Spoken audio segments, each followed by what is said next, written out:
Thank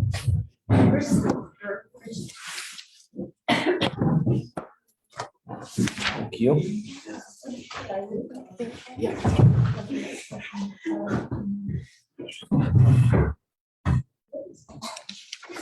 It was still on page 11 yesterday. Top of the page is Aris Yisrael. We did most of the page. I think we're up to 8. We need 8, 9, and 11. Yeah. No. Yeah. 8, 9, and 11? Yeah. You left off. That's what because I highlighted what we spoke about, so I have 8, 9, and 11 left. We have left? Yeah. Yes. Oh, yeah. I thought you said we did 8, 9, and 11. Nah, we did more. Okay.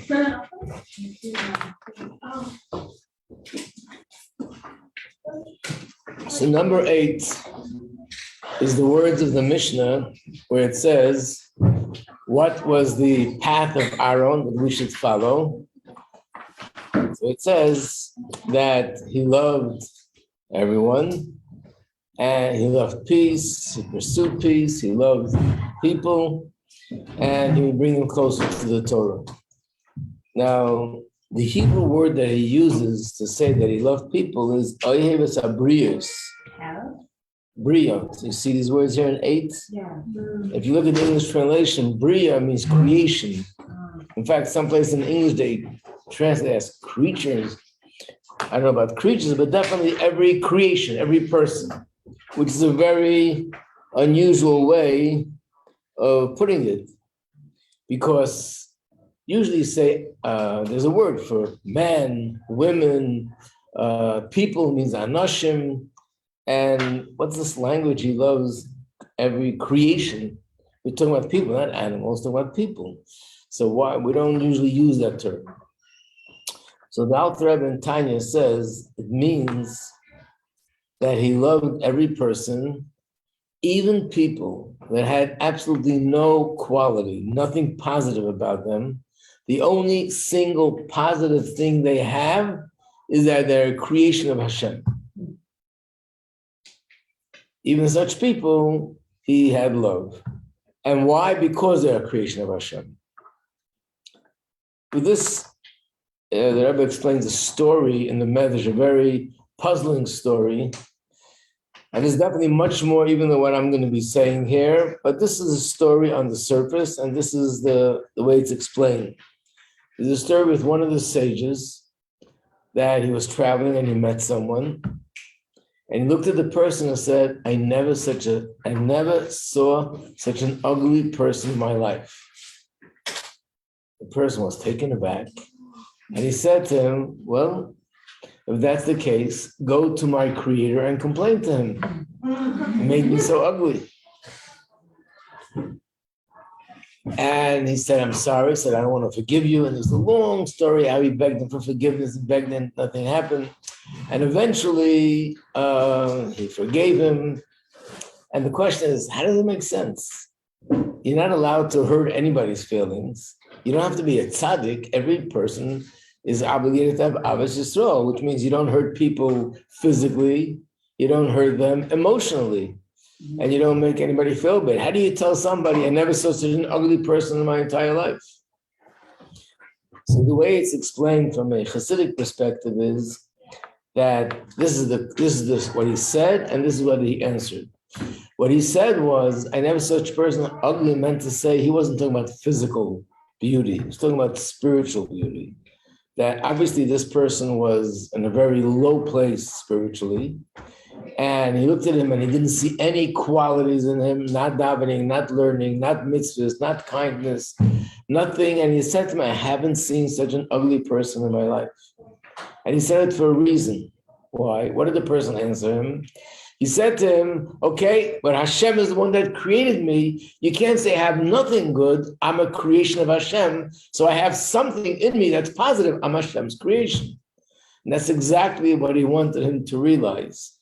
And being that he said that to him, they started a dialogue. And eventually he turned around and he became a good person. In other words, he wanted to bring out in him the good, the spark of goodness and godliness that he has in him. And that's what it means that Aaron loved every person, everyone that's a creation of Hashem. So it's not just a word, it's also an explanation. Why does he have this love for every person? Because no matter what you see and no matter how negative it might appear, there has to be positive there because this person is a creation of Hashem. And all we need to do is access that positive in him and sort of ignite it and bring it out that this should become his true identity. So that's the emphasis on Aaron, that his love was unconditional for every kind of person. Number 9, Yesh Shishim Ribui Oisis LaTorah. This is a very interesting quote. It means there are 600,000 letters to the Torah. So what does this have to do with Avos Yisrael? Oops, got a lot of work to do here. Okay.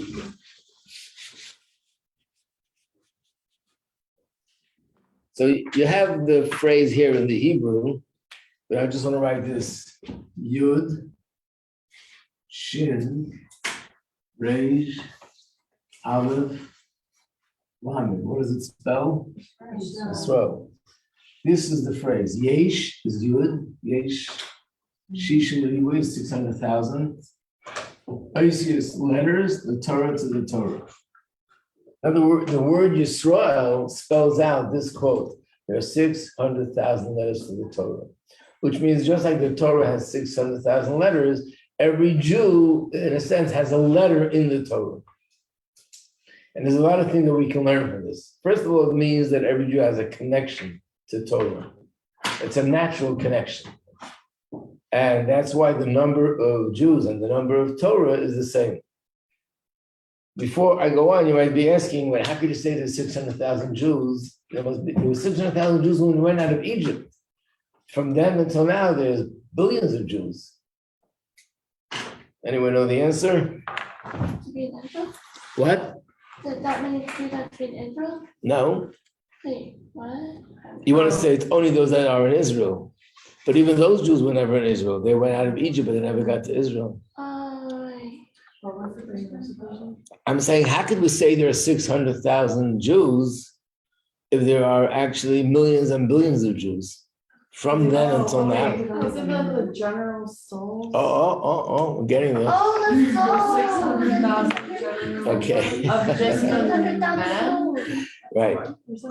The general souls don't present all time. No, what it means is like this. It says in Tanya that all the neshamas of everyone, of men and women, everybody's neshamas originate in 600,000 souls.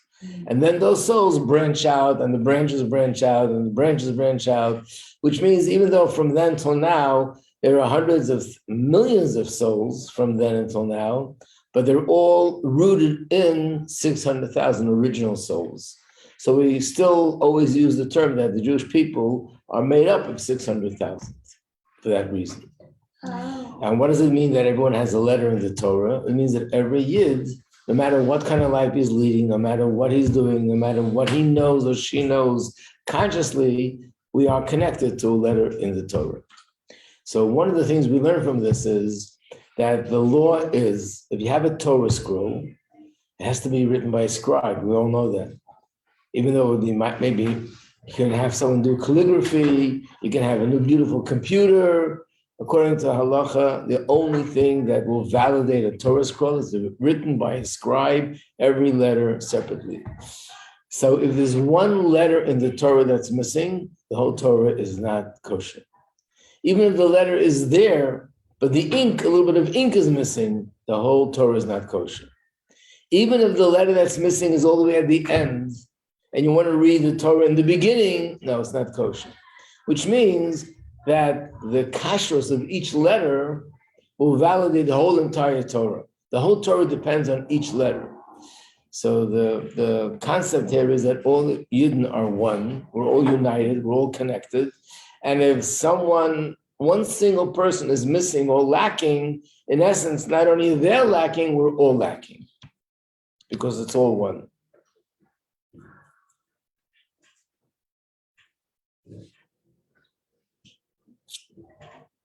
which also leads to another lesson we can learn. There's another interesting halacha about the Torah scroll. So if there's something missing, it's not kosher, which means I have an aleph, let's say like this. This is an aleph where it's written in the Torah. And then, for some reason, this got erased. It's not kosher because it's not complete. What if it's complete and next to it is a base that's also complete? But the base, scribe extended the line a little bit too long and it touched the next letter. Also not kosher. Each letter has to have white around it, and one letter is not allowed to touch the other letter. Why? I would think the opposite. The whole idea of the Torah is that all the letters are one. And if even one single letter is invalid, the whole thing is invalid. So if it's touching, it's more one. So the answer is no, everyone is an individual and everyone has to maintain their own personal identity. And together we're all one, but it doesn't mean that I'm not supposed to or not able or not meant to have my own personal identity. So I am an individual and I have my individual needs, my individual mission, my individual purpose, my individual way of thinking and feeling and doing, and you have yours. And nevertheless, together, we all constitute one Torah scroll, one nation. So this is also helpful for Avos Yisrael.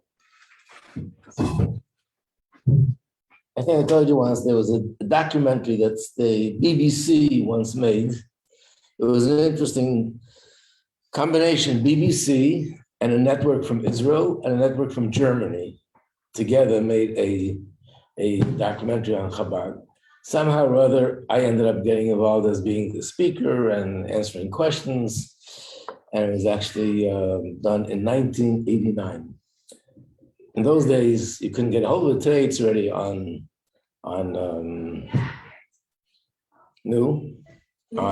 YouTube, right? You go on YouTube and you put up, forgot what it's called, but it's everyone has access to it.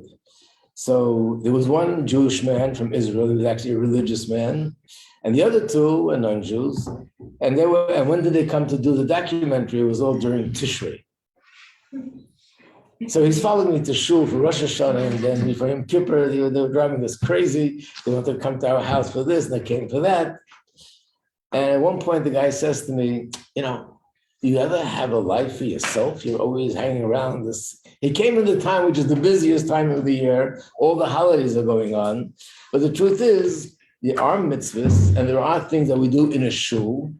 And yet, there are many things which we all do at home, or we do each one personally. There's both. There's a part of our activities as Jewish nation that we all do together. We go to shul together. We're in Rosh Hashanah together. And then there are things where each family is separate and each person is separate, and you have to have both. And that's what Hashem wants. So one of the ways that this helps to Avos Yisrael is as follows. What does V'ahavta l'recha kamecha mean? You should love your fellow like yourself. So love them the way you would want to be loved. Like, treat them the way you would want to be treated. Right. So we said yesterday, don't do to others what we wouldn't want others to do to you. So I want to explain it today from another different angle. And that is, I don't remember. I remember speaking about it. I don't remember it was in this class or that class. So if it was in this class, let me talk to the end. And then at the end, you can tell me, oh, you told it to us already. If someone comes to your house as a guest and you have to give them food, and you say to yourself, I love rice. I'm going to give them a lot of rice. So it happens to be they can't stand rice. Am I doing the right thing or the wrong thing? So we tell them it's the wrong thing. So, no, it says in the Torah, love them like yourself. I love rice. I'm giving them rice also. So what's wrong with that reasoning? A little bit truthful. Well, what's the problem? I'm trying to be so much like myself. I'm giving them all the things that I like and they don't, but I like it. Well, then what if the person likes the thing you don't like? That's exactly what we're talking about. So the answer is that at the same time that we talk about Avos Yisrael, we have to remember that we're all individuals. Each one of us has different feelings. We like different things. We dislike different things. And Avos Yisrael means be to the other person like you would want others to be to you. So if you like this food, So you should also give them the food that they like, not the food you like, the food that they like, and the accommodations that they like, and whatever it is that makes them feel good, not what makes me feel good.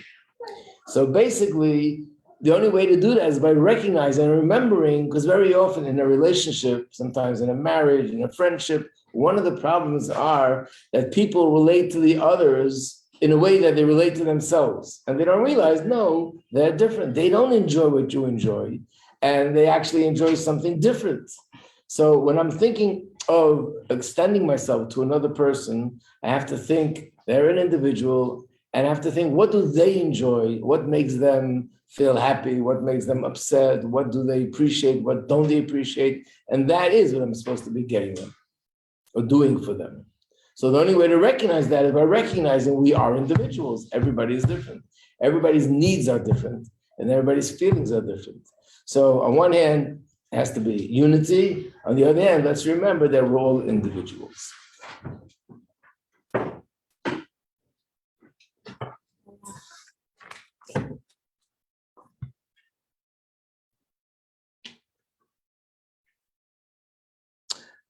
Okay.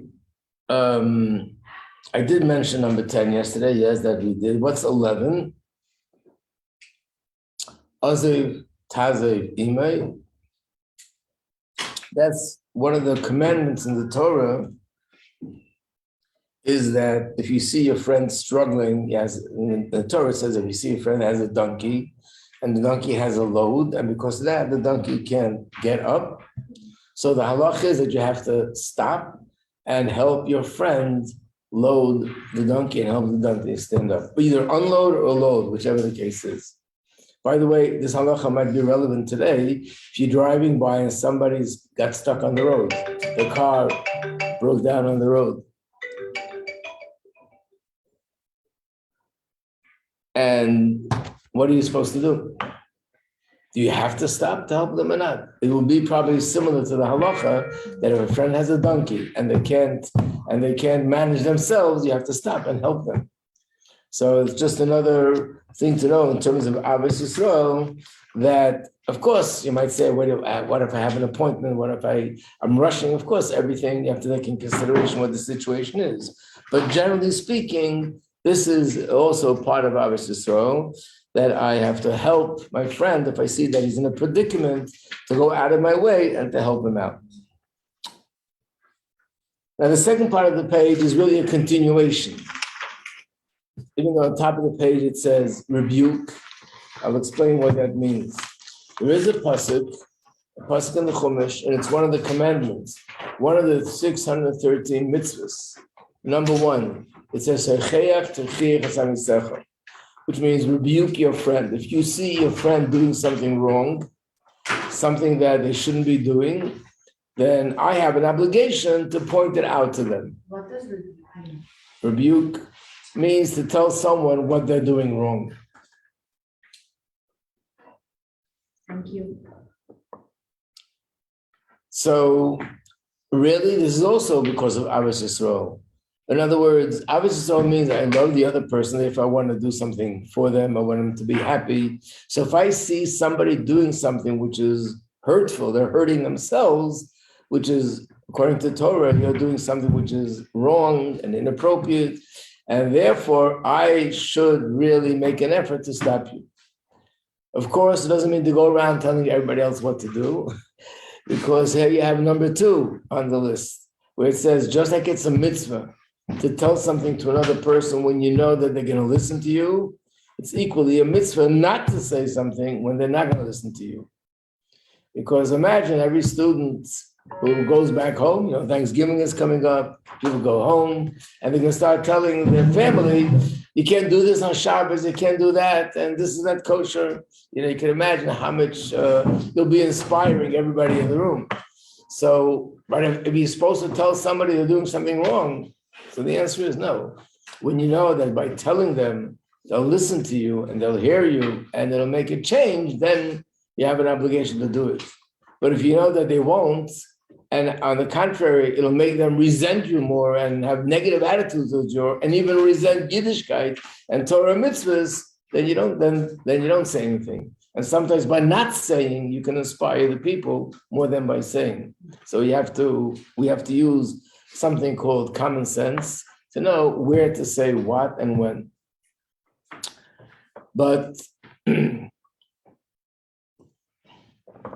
this is something we have to be very cautious and very careful with, because very often people do that. They're always telling other people what they're doing wrong and what they need to correct. And in their minds, they feel that they're being, following what it says in Torah. But very often this could be that it's not coming from a good place. It's coming from a place where I feel very good about exercising my authority over another person and showing that I'm superior to you. And I'm telling you what's right. I'm telling you what you're doing wrong. And in that case, it actually does damage, not good.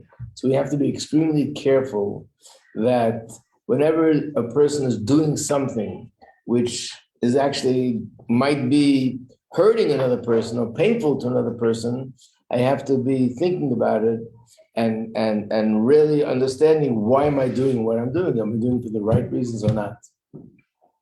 To give an example, the previous Rebbe once said that the Baal Shem Tov writes, everything we see is by divine providence, and we can learn from everything that we end up seeing. And he said about himself that he had a situation where he had to take certain injections for medicine. And he said to himself, what could I learn from these injections? And he said, I learned a very interesting lesson. They take the needle. I mean, today everything is disposable, but in those days they took a needle, and once they use it on one person, they use it for the next person, but they sterilize it first, and then they used it.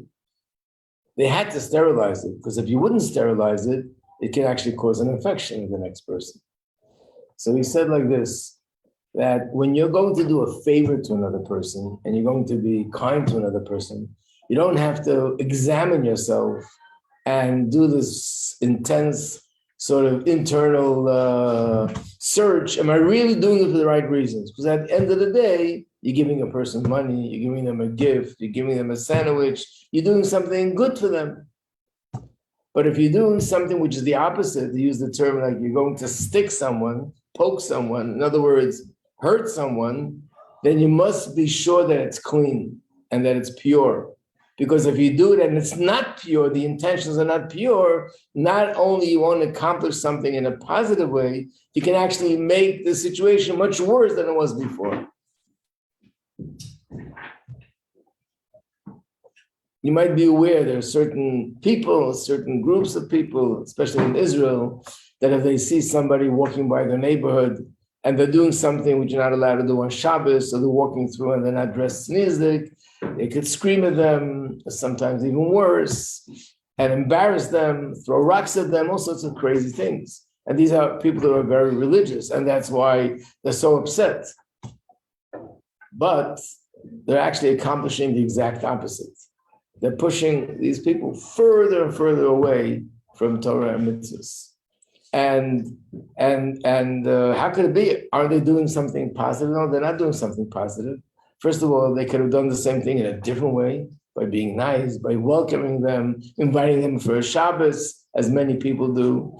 And what's happening is that very often we don't know what our real motives are. Subconsciously, it looks like I'm doing this because I want to be so holy, but subconsciously, this is just something which is satisfying my Yetzer Hara, that I'm able to, like I said, exercise my authority on another person, show another person that I'm better than them. And if the reasons are not pure, then sticking someone and hurting someone is going to be causing the exact opposite, causing more damage than it was before.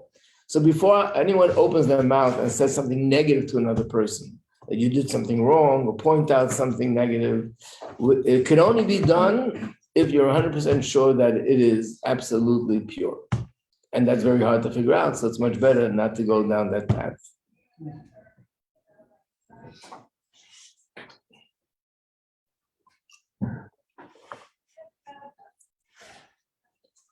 You're probably aware that initially when the Hasidic movement began, there was a lot of opposition.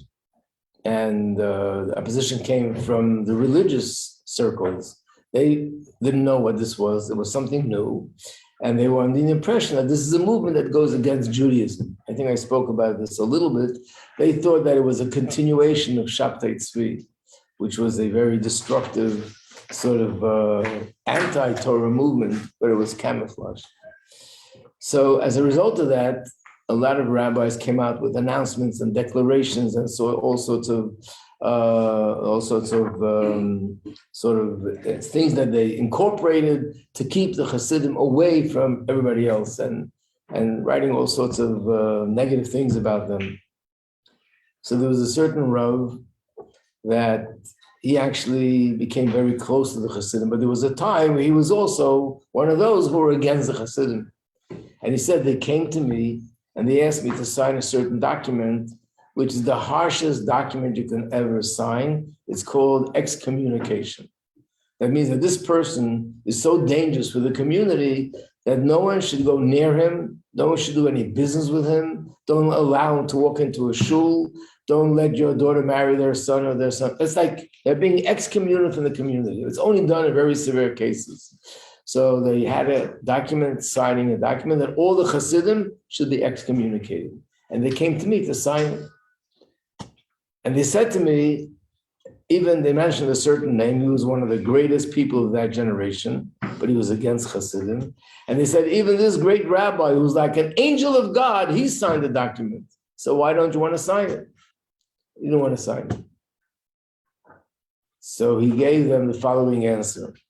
We just recently read the story of Avram and the Akedah, right? Think about the story. There's an interesting observation. Who told Avram to bring his son as a sacrifice? Was it Hashem or an angel? Hashem. Who told him not to bring him as a sacrifice? Angel. Angel. How come? How come when it came to tell him to bring him as a sacrifice, Hashem himself spoke to him? When it came to tell him don't bring a sacrifice, Hashem sent an angel. So he said, from this we learn that if the issue at hand is saving somebody's life, you don't need to hear it from Hashem. An angel is good enough. If the issue is chas v'shalom destroying someone's life, even an angel isn't good enough. You have to hear it from Hashem himself. What he meant to say is the certainty that you need that you're doing the right thing, even an angel wouldn't be enough to validate it. You have to be absolutely 100% certain that is the right thing. And as we know, that was all a misconception. There was a lot of miscommunication. People didn't know who the Hasidim were. And all these declarations and all these announcements and documents that came out, they were really all done without true research. And that's why it led to these negative things. Until later, they discovered, no, the Hasidim keep Shabbos and they keep kosher and they put on tefillin and they're actually observant Jews and they believe in God and so on and so forth. So what does it mean? It means to say that we should always engage in helping people. And if I feel that, someone's doing something wrong and I must stop him or tell him, I have to first re-examine myself to be 100% sure what are my intentions and to be 100% sure that by doing it, I'll improve things, not God forbid make things even worse.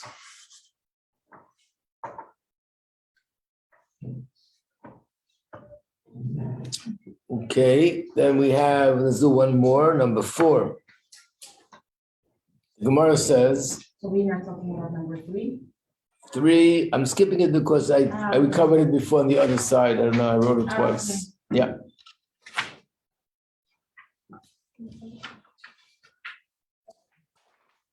Also, on the next page 13, we'll actually elaborate on that statement a little bit more, so I'm going to leave it for that. Number 4, this says in Gemara, "Hamakayim nefesh achas miYisrael ki elokim olam molei." Person who saves one Jew or one person to be saved an entire world. Meaning to say, where does that come from? What is it based on? The Gemara says when Hashem created the world, we find something very interesting. That everything he created in groups. Animals, he created thousands of animals. Grass, plants, thousands of grass and thousands of plants. Stars, millions of stars, billions of stars. Land, the whole world full of land. Water, so much water. There's only one exception to the entire creation. Who is that? Adam. And not only that, he intended to create 2 people, Adam and Chava, male and female. And he actually did it the same day. But how did he do it? First, he created one person. And then he went and created the second person. Why didn't he, to begin with, follow the same pattern as everything else? Create two people. Okay, you don't want to create 1 million people, create two people. Why one? And there are many reasons for this, but one of the reasons that are given is to teach us that just like Adam at that time was an entire world, every single person is precious to Hashem like an entire world. And if I save someone's life, think of it that you're saving the entire world. Or if you do, God forbid, the opposite, consider it that you're doing something to the entire world. And the truth is, you can even explain this a little bit more on a very simple level, that every person is someone who eventually builds a family and has children, and children have grandchildren. And from one person 100 or 400 or 300 years ago, today you have hundreds of people. And I remember, I'm sure you've seen things like this, where someone, there were a lot of Jews during the Holocaust were actually saved by non-Jews. They put their life on the line, and they were hiding a Jew in their house, and they knew that if they would be discovered, they would be killed. But they did it anyway. And later, when they came to America or Israel and they're living a normal life, they went back to find that non-Jew, and they brought him in to honor them. And I remember reading once the story, how they described it. He saved this person. And when he came in to his welcoming, he was met by 400 or 500 people. And he said, these are all my children, my grandchildren, my great-grandchildren. You saved me, but you really didn't just save one person. All these people wouldn't be here had you not saved my life. Okay, that's someone who lived 70 years ago. What about someone who lived 100 years ago, 500 years ago, 1,000 years ago? There's tens of thousands of people that are offspring of that person. So really, when you save a person's life, it's a whole chain of people. And if God forbid you do the opposite, you're doing that to the opposite as well. Yep. Okay, we will stop here to be continued.